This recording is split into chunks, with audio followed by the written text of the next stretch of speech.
کل قیامت کے دن انسان بہت سارے نیکیاں لے کر کے آئیں گے، نماز بھی پڑھے ہوں گے، روزے بھی رکھے ہوں گے، حج بھی کیے ہوں گے، زکات بھی اس کے پاس سمندر کے جھاگ کے برابر نیکیاں ہوں گے، لیکن کل قیامت کے دن اس حالت میں آئے گا کہ اس کا حال یہ ہوگا کہ وہ کسی کو گالی دی ہوگی، کسی کا ناجائز خون بہایا، کسی کو گالی دے رہے ہیں، کسی کے اوپر ظلم کر رہے ہیں، آپ کسی کے اوپر الزام لگا رہے ہیں، تو آپ کی ساری عبادتیں برباد ہیں، آپ کے نمازیں، آپ کے روزے، آپ کے حج سب برباد ہیں، کسی کام کا نہیں ہے۔ اللہ کے نبی جناب محمد رسول اللہ صلی اللہ علیہ وسلم صحابہ کرام سے سوال کرتے ہیں، صحابہ کرام سے سوال کرتے ہیں، اتدرون ما المفلس، اور میرے صحابہ ذرا بتاؤ تو صحیح مفلس کون ہے، قلاص کون ہے، غریب کون ہے، لاچار اور مجبور کون ہے؟ اتدرون ما المفلس، او میرے صحابہ کیا تم جانتے ہو کہ مفلس کس کو کہا جاتا ہے؟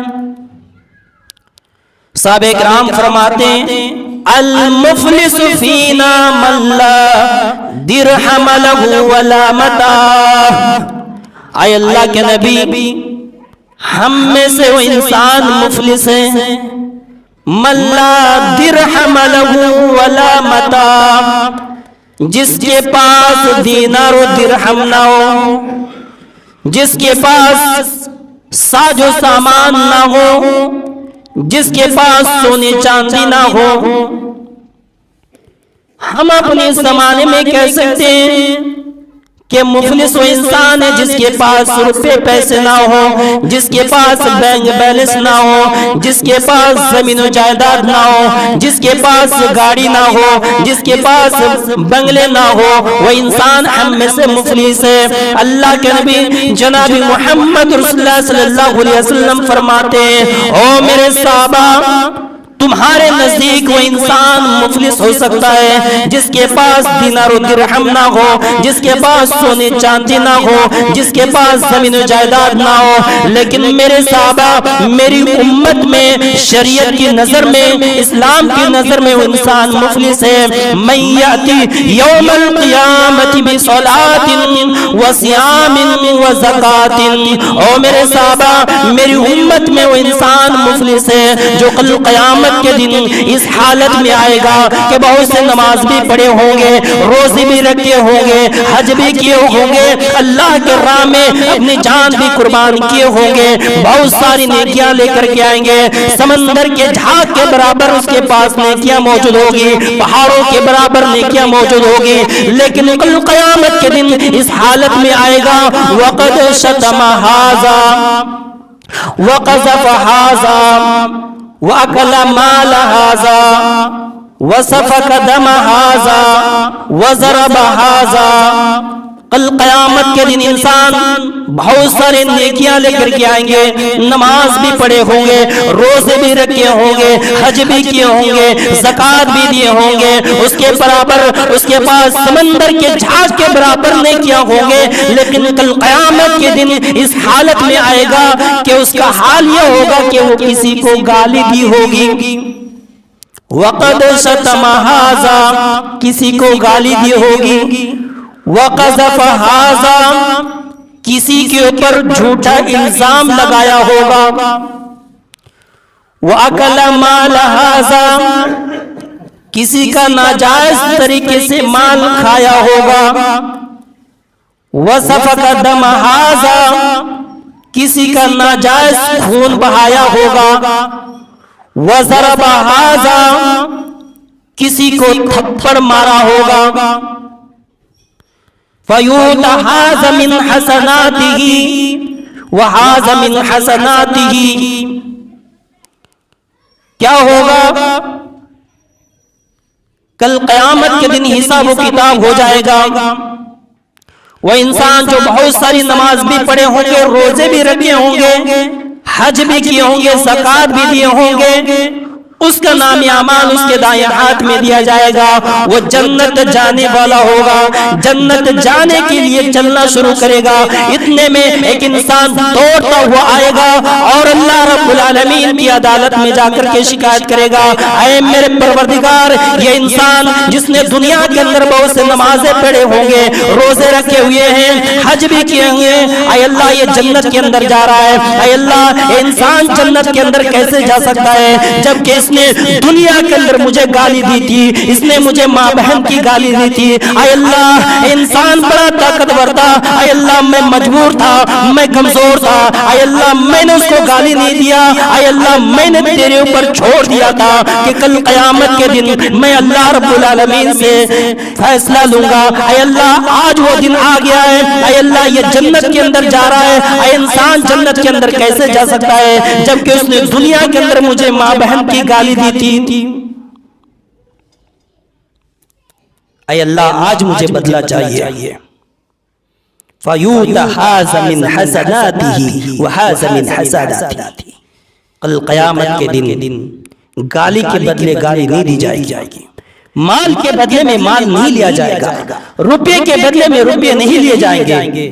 دولت کے بدلے میں دولت نہیں لیے جائیں گے، بلکہ اس کی نیکیوں کو اٹھا کر کے اس انسان کو دے دی جائے گی جس کو اس نے گالی دیا ہے۔ فَيُؤْتَ هَذَا مِنْ حَسَنَاتِهِ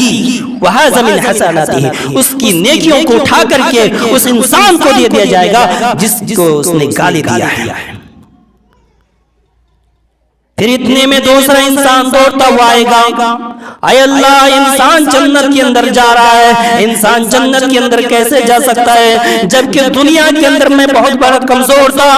میں مجبور تھا، میرے پاس بڑے خاندان نہیں تھے، میرے پاس لاٹھی ڈنڈا نہیں تھے، میں کمزور تھا، اے اللہ اس نے مجھے تھپڑ مارا تھا، میں نے دنیا کے اندر اس سے بدلہ نہیں لے سکا، اے اللہ میں مجبور تھا، میں کمزور تھا، میں مظلوم تھا، اس نے میرے اوپر ظلم کیا، اے اللہ میں نے صبر کیا، میں نے تمہارے اوپر چھوڑ دیا، اے اللہ میں اس سے بدلہ چاہتا ہوں۔ اللہ رب العالمین کہے گا اے بندے جا اس کی نیکیاں جتنا اٹھا سکتا ہے تو اسے ایک نیکیاں لے کر کے چلا جا۔ اتنے میں دوسرا تیسرا آدمی دوڑتا ہوا آئے گا، اے اللہ یہ دنیا کے اندر مجھے مرڈر کیا تھا، مجھے میرا خون بہایا تھا، اے اللہ دنیا کے اندر میں نے اسے بدلہ نہیں لے سکا، اے اللہ یہ طاقتور تھا، بڑا مالدار تھا، میں نے اس سے بدلہ نہیں لے سکا، اے اللہ میں اس کا بدلہ چاہتا ہوں۔ اللہ رب العالمین کہے گا جاؤ اس کی نیکیاں اٹھا کر کے لے کر چلے جاؤ۔ اتنے پھر دوسرا انسان دوڑتا ہوا جائے گا، اے اللہ اس نے دنیا کے اندر مجھے تھپڑ مارا تھا، اے اللہ میں نے اسے بدلہ نہیں لے سکا۔ اللہ رب العالمین کہے گا اے میرے بندے جاؤ اس کی نیکیاں اٹھا کر کے لے کر کے چلا جا۔ پھر اتنے میں ایک انسان دوڑتا ہوا آئے گا اور کہے گا اللہ میں مجبور تھا، میرا اس نے چاقو دکھا کر کے بندوق دکھا کر کے اس نے میرے مال کے اوپر ڈاکہ مارا، اس نے میرے مال کو لوٹ لیا، میرے مال کو ہتھیا لیا، ناجائز طریقے سے اس نے میری زمین پر قبضہ کر لیا، میرے روپے پیسے لے لیے، اے اللہ دنیا کے اندر میرے روپے کو بےمانی کر کے لے لیا، اے اللہ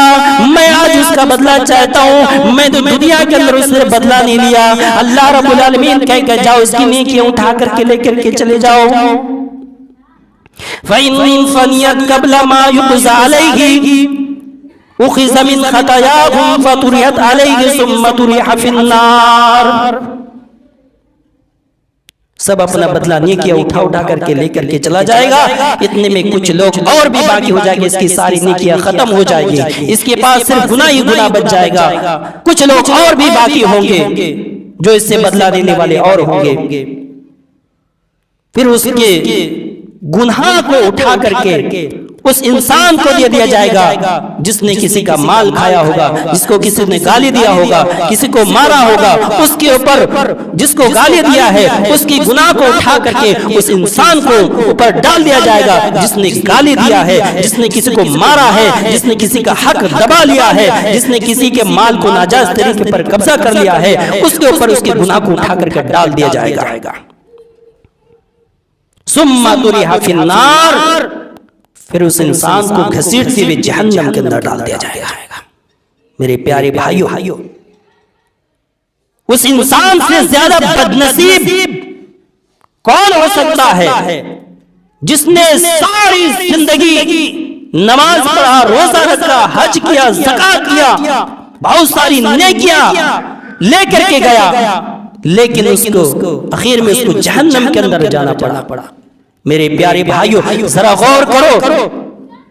کہ بہت ساری نمازیں پڑھنے کے باوجود، روزہ رکھنے کے باوجود، زکات دینے کے باوجود، حج کرنے کے باوجود اس انسان کو جہنم کے اندر جانا پڑا۔ وجہ کیا ہے؟ اس لیے کہ انہوں نے نماز بھی پڑھا، اس نے دنیا کے اندر کسی کو گالی دی،